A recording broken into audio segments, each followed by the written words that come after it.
E hoje nós vamos ter um bate-papo com Cristiano Palavro, porque a colheita de milho acelera. Os resultados positivos e as oscilações de mercado. Os resultados positivos, especialmente em relação à safra passada, considerando que na maior parte do país o clima foi favorável para a produção.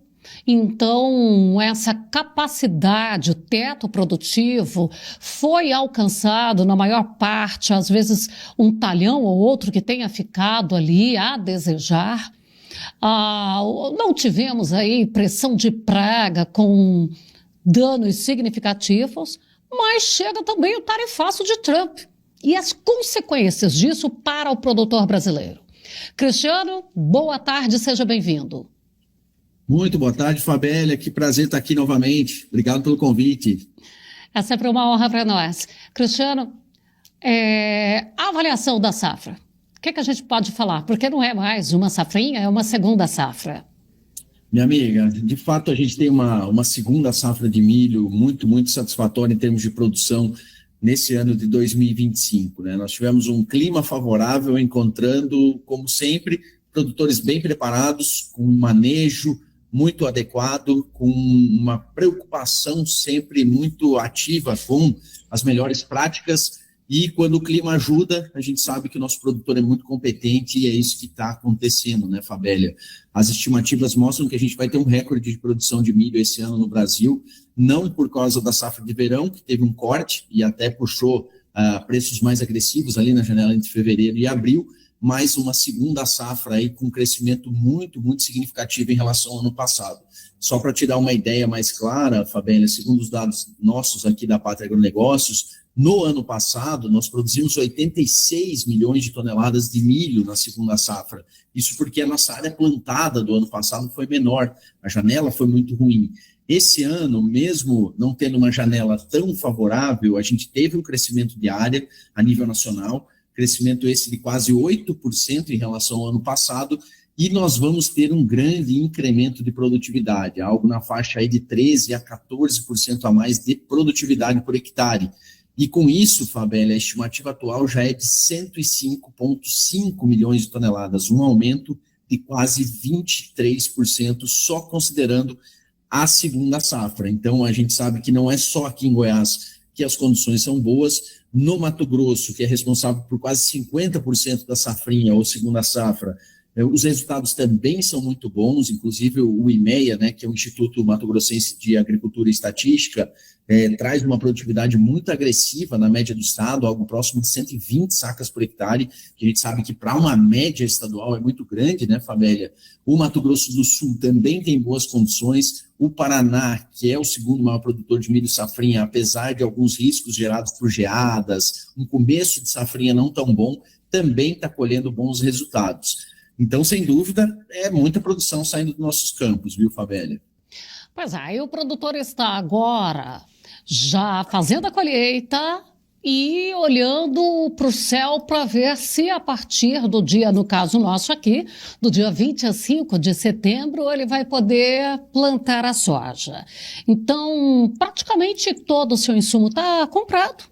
Alguma coisa ainda por finalizar, especialmente em se tratando de fertilizante ou um defensivo, mais especialmente com os defensivos. Até o fertilizante dele já deve estar todo programado.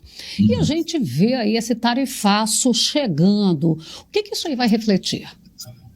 Vamos falar primeiro esse reflexo na compra do produtor, sabe? Nos insumos que ele vai precisar. Perfeito.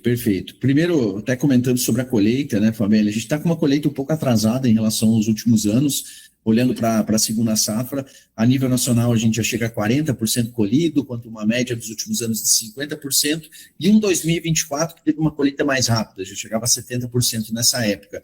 E então, assim, tem muito milho ainda para entrar no mercado, tem muito milho ainda para ir para os armazéns. Isso é um ponto de preocupação olhando para preço. Agora, indo mais diretamente à sua pergunta, a gente está se aproximando de uma nova safra de verão, uma safra que, por enquanto, mostra sinais positivos do lado do clima, mas é a safra mais cara da nossa história, tá, Fabélia? Quando a gente olha para a relação de troca com a soja. O que mais preocupou ao longo do período de compras foram os adubos. Entre os adubos, os que mais preocuparam foram os fosfatados, que já estão caros há bastante tempo. O MAP, por exemplo, desde 2023 só subiu, o que é raro, né, para um produto ele só subir. A gente vai, às vezes, com uma tendência de alta, mas entre altos e baixos, o MAP ele só subiu desde agosto de 2023. Então, assim, isso coloca realmente uma relação de troca muito apertada. O produtor, na relação global de todos os insumos, não foge muito do ano passado, algo em torno ali dos seus 28 sacas por hectare para pagar os insumos. Só que quando você olha para cada item principal, houve até uma melhora nos custos de semente, uma melhora nos custos de defensivo e o adubo ficou mais caro. Então, em média, hoje, para fazer 100 pontos de fósforo ou potássio, o produtor está gastando aí entre 14, 13,5, 14 sacas por hectare, que é mais alto do que se encontrava lá atrás. E agora chega essa guerra comercial com o Brasil, né? E a gente tem preocupações para o lado da compra no dólar. O dólar já deu uma subida, né, nesses últimos dias. Há uma possibilidade, sim, dele continuar escalando. E para aquele produtor que contraiu um crédito em dólar, que esse ano estava bem mais atrativo em termos de taxa, para aquele produtor que fez sua negociação do insumo em dólar, que também encontrou condições melhores do que em reais, principalmente devido aos juros, há uma preocupação desse dólar continuar subindo e aí encarecer sua compra. Por outro lado, Fabélio, o dólar alto mais nos ajuda do que nos atrapalha, porque somos setores exportadores, o preço da soja é intimamente ligado ao dólar, então eu vejo mais oportunidades com o dólar mais alto do que problemas. Agora, a situação como um todo de tarifa norte-americana sobre o Brasil, essa sim preocupa, além da nossa relação comercial, ter produtos ali que somos bastante dependentes do comércio com os americanos, como o caso da carne bovina, né, que já tem no mercado americano seu segundo maior importador, como é o caso do suco de laranja, como é o caso da celulose, café, entre outros produtos, máquinas e implementos, equipamentos que a gente traz de lá, se houver retaliação de parte do governo brasileiro. Então, a gente realmente entrou numa briga de cachorro grande e a gente nem está com essa moral toda para estar nessa briga. E principalmente porque não se trata de uma briga comercial. É importante ressaltar isso, né, para quem está nos vendo, que não há um déficit comercial dos Estados Unidos com o Brasil, que é o grande motivo de tarifas pelo mundo, né, Fabélia? Os Estados Unidos têm sido superavitário no comércio com o Brasil e é uma relação muito justa, muito justa. A gente compra quase o mesmo tanto que a gente vende para eles. A tarifação é política ideológica, então realmente o Brasil tem se alinhado com países de um eixo não tão democrático. O nosso governo federal tem tomado posições muito antagônicas aos interesses dos Estados Unidos e isso tem colocado realmente a gente na linha de frente que a gente não precisaria estar. Então, me preocupa a situação como um todo. Para o nosso produtor de grãos, a preocupação acaba sendo um pouco menor, porque os Estados Unidos é um concorrente, não um parceiro, e se o dólar sobe, a gente acaba tendo um pouco mais de vantagem aqui para negociar nossa soja melhor. Você mencionou aí que o Brasil nem deveria estar nessa briga de cachorro grande. Tem analistas que falam que o Trump, na verdade, ele pegou o Brasil para dar recado a outros e numa situação em que ele usa o Brasil sem se preocupar com nada, porque o Brasil não é ameaça a uma guerra, a uma retaliação, a outras situações. Você acha que pode, sim, estar aí dentro dessa ideologia? É claro, porque nós temos tido um presidente que tem falado asneiras em relação àquilo que conflita com a política dos Estados Unidos e que pode ter esse cunho também de pegar o Brasil para dar uma lição para os outros. Olha, se comporta. Ou... Faz sentido, Fabélia, faz sentido, realmente é algo muito fora da curva. Eu acho que esse é um ponto realmente a gente posicionar, porque de toda a guerra tarifária implementada por Trump nesse ano de 2025, a maior parte dela tem frutos comerciais. É claro que também entra uma visão ideológica com alguns países, mas em relação ao Brasil é puramente político-ideológico. Então, acaba sendo um recado.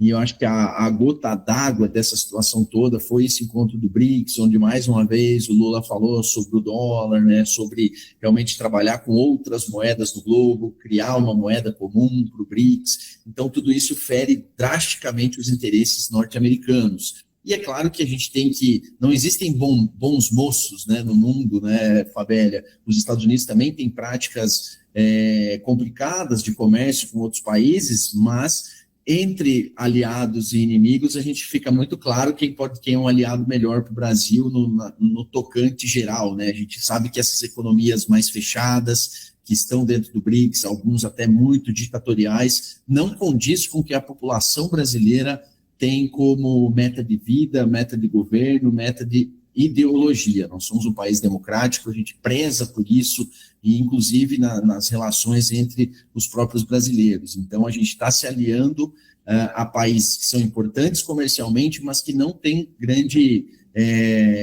aderência com os nossos costumes, né? E isso preocupa realmente. O Brasil está tomando essas posições e acaba que os Estados Unidos dão um recado muito claro.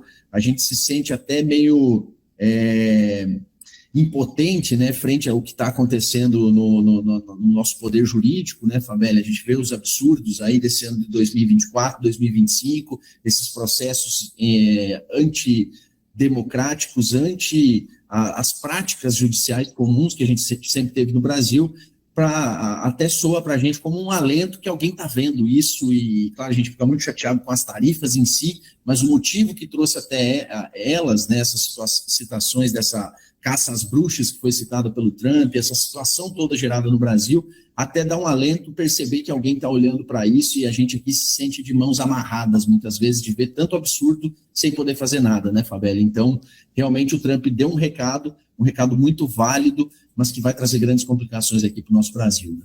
Bom, vamos esperar, porque é para validar a partir de 1º de agosto. Vamos ver daqui até lá se alguma coisa vai acontecer. Mas você mencionou tarifas e tudo.